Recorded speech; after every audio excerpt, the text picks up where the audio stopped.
Okay, yesterday, this beautiful Gibson SG Modern showed up at the door. Took it out of the box about 2 hours after it arrived, and it was way out of tune. Intonation was terrible. Now she's intonated up to the 24th fret, no problem.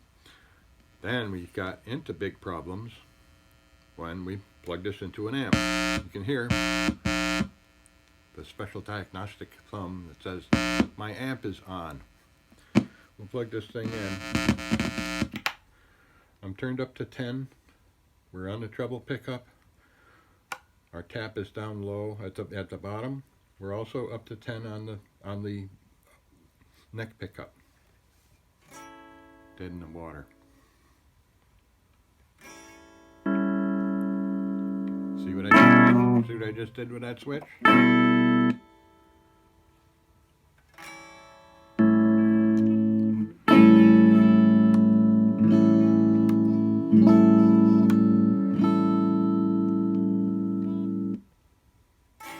Dead in the water. Dead in the water.